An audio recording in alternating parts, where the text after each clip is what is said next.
Each year, nearly 1.5 billion Muslims fast for a whole month. But why do they do it? What are the difficulties they face? And how will they treat two non-Muslims who wish to join them during this special time? And to answer those questions, we're heading to the heart of the second biggest religion in the world. Welcome to Medina. It's one of the holiest cities in Islamic tradition, and in this video we're going to take part of Ramadan, the most important holiday in a Muslim world. For locals, it's a time to demonstrate their commitment to God.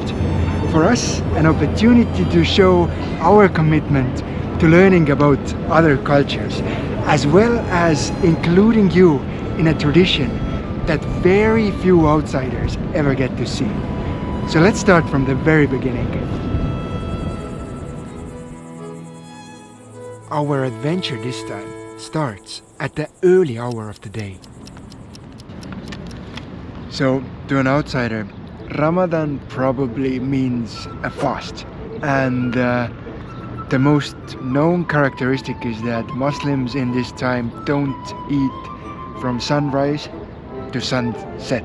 And as we found ourselves a place for breakfast, it was time to set a few goals for the day. And well, at first we just wanna learn more about this holiday.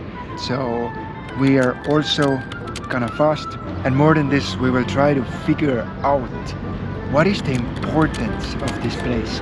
Why do millions and millions and millions of tourists come here each year?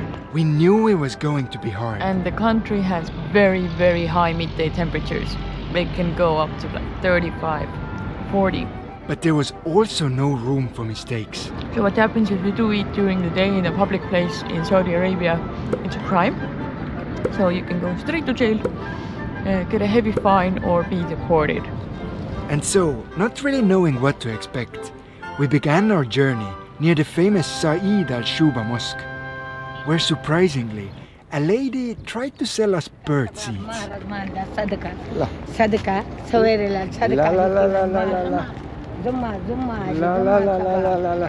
La, by the way, in Arabic means no, I'm not just singing to her. In the morning light, this place looked stunning.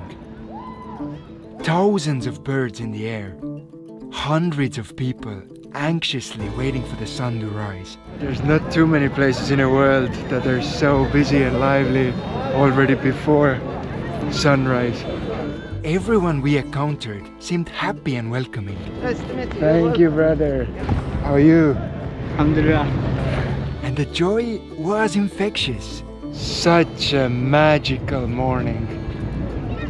But of course, it was only just the sunrise. And we really had no clue how different this place could look in 12 hours, when the whole population of the city hadn't eaten anything for the whole day. But now that the sun has risen, let's head to the city. To get a better understanding of the place, we made our way to the central part of the city. We sort of expected hordes of people and lively atmosphere. Because you see, Medina is one of the most visited cities in the world. Now that the sun is fully up, it's time to see what the city looks like during the day. But the reality was a fair bit different. Yes, there was a lot of huge hotels. I just realized that all those giant buildings in the downtown area are hotels. But most of the streets were calm and fairly empty. And as Ramadan is a popular time to visit Medina, we didn't understand where were all the people. All the shops are closed, streets are very quiet. Even about 90% of the stores were closed due to the holiday. And the only places actually open were the ones selling things connected to Islam. You know, prayer mats, Qurans, things like this. The world is modernizing with each day. This is digital prayer beads. This is the digital version, there is the analog version. Let's show the analog version. Yet, I guess all of this actually made sense. Because religion is pretty much the number one and only thing that brings all those people here each year. Many say that this city here is where Islam started moving all over the world. Because Prophet Muhammad himself, he moved from Mecca to this place here, and Medina is also the city where the first mosques in the world were built. Thanks to this, Medina is considered to be the second most important city in the Muslim world. It's the final resting place for Prophet Muhammad himself. And for this very same reason, Medina is actually a very, very, very popular tourist attraction.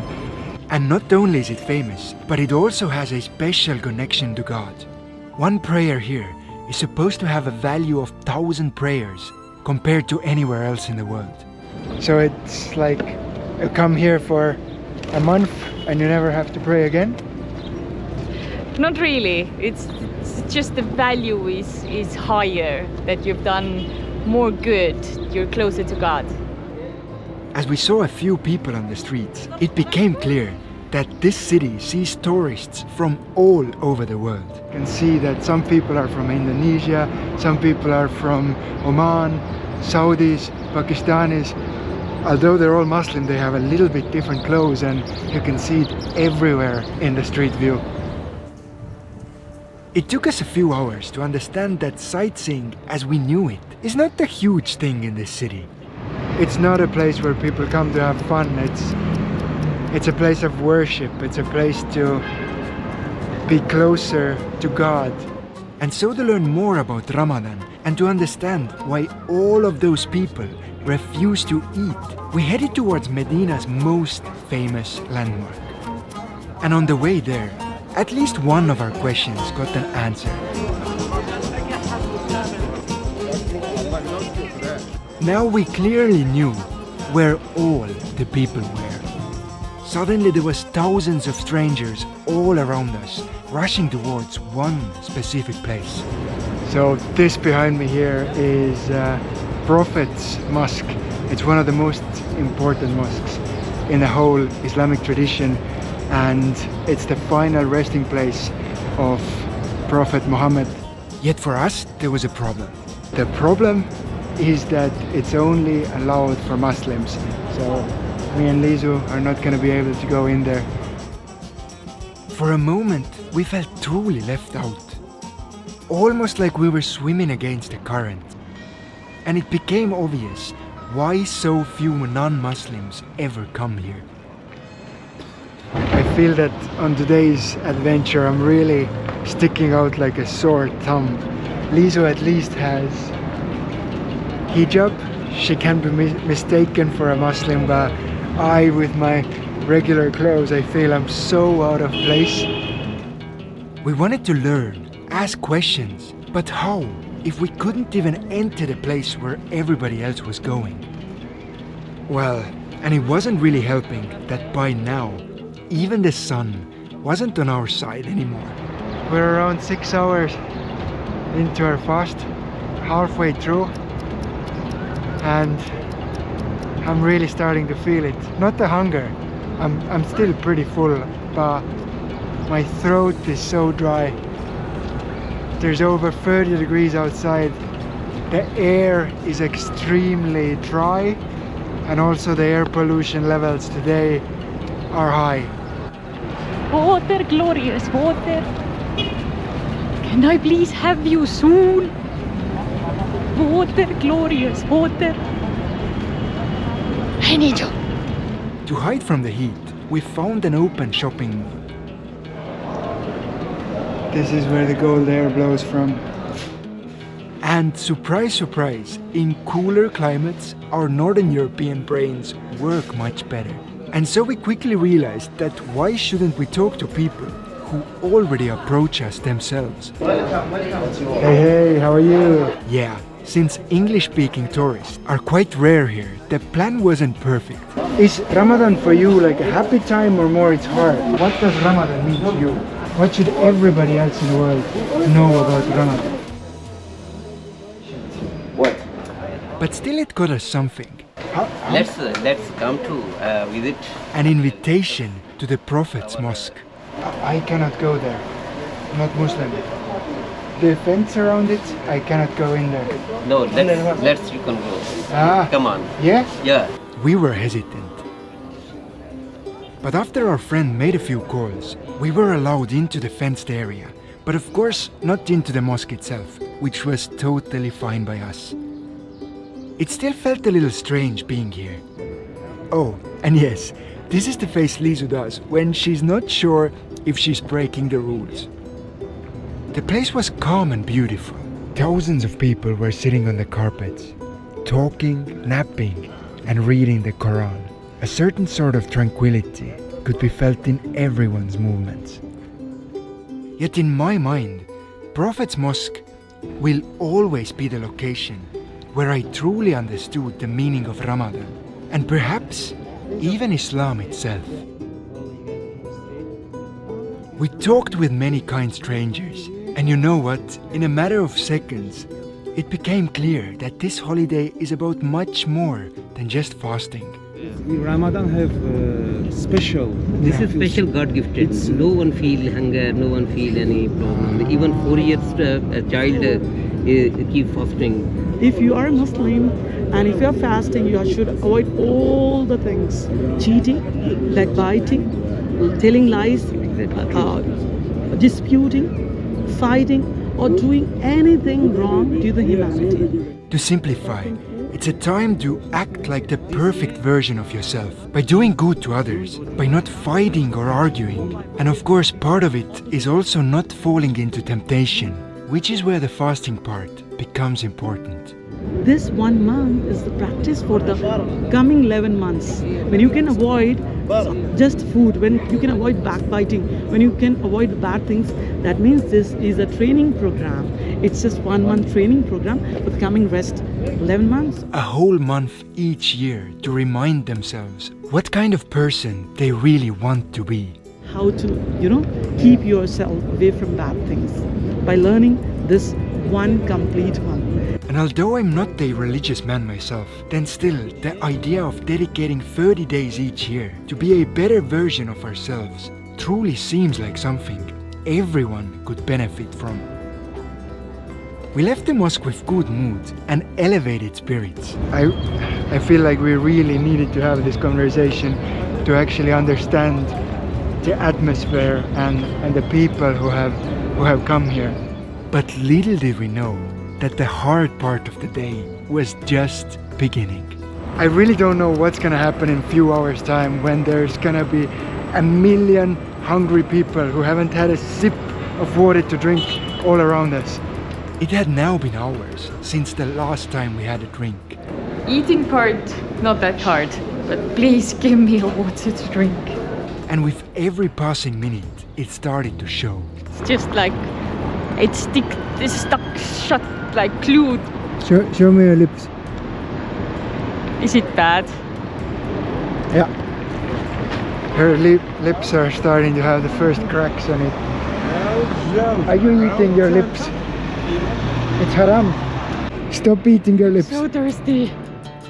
A smell of food triggered our senses. Suddenly, a bunch of delicious grill smell comes out of an air vent that kind of makes things run in your mouth. A sight of water was hard to bear. Let me just look at it. Please, a little water. It looks so good. And although I still believe it's a little strange, then I started to understand why publicly eating is illegal here. The hours passed slowly, and perhaps the hardest thing to handle was the air itself. Looking all around, you can see this haze, and sadly you can feel it in your throat. Never ever have we seen such a bad air quality index. It was 250 units in the morning, which is very bad. Now it's 540. According to World Health Organization, such pollution levels cause symptoms of respiratory disease on totally healthy people. And combined with the heat, it was taking its toll. We're 10 hours into the fast. 2.5 still to go. Doing this 30 days in a row would be a true challenge on one's willpower. Rot in your neck like a fur ball for the cats. We made it to our final destination about an hour before sunset. Quba Mosque. It's considered to be the oldest mosque in the world. Prophet Muhammad himself laid the first stone for building it, and it's been here just like this over 1400 years. Yes, the mosque was grand and extremely important in the history of Islam. But at this point, you could just feel how the tension was building in the air. I have a dirty fantasy to go and drink from the sprinklers because they look so juicy and delicious. But to our surprise, this tension wasn't negative, as we would have expected from thousands of hungry and thirsty people. But it felt more like anticipation. Roughly 30 minutes before the big moment, small packages were handed out to every person in sight. Shukran. Welcome. Oh wow, it's cold. Yes, cold. Wow. Here we have few dates, a yogurt, and some water. Perfect. It's absolutely perfect. I'm very grateful. I'm very, very grateful. Suddenly, everyone made their way to sit side by side on long carpets. Around me were people from Yemen, Morocco, Pakistan and Algeria. We had never met each other before, but weirdly felt like a group of old friends. We talked about our shared experience, the reasons that brought us here, and then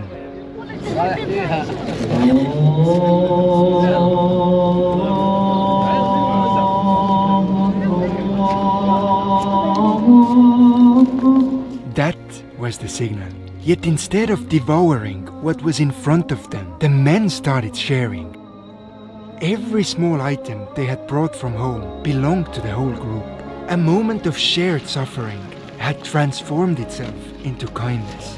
Everybody's sharing, they're enjoying their food, they're giving gratitude. It's beautiful. And then, after drinking what is perhaps the best water I have ever had, the taste of water is just incredible. I felt this weird clarity in my head. It sort of felt like I had accomplished something big. At the same time, there was a strong connection with strangers all around me. And perhaps the strongest was the sensation of gratefulness for the food and water I had just offered to my body. And at this moment of clarity and bliss, I think I finally understood. Because at least to me, this feeling was Ramadan.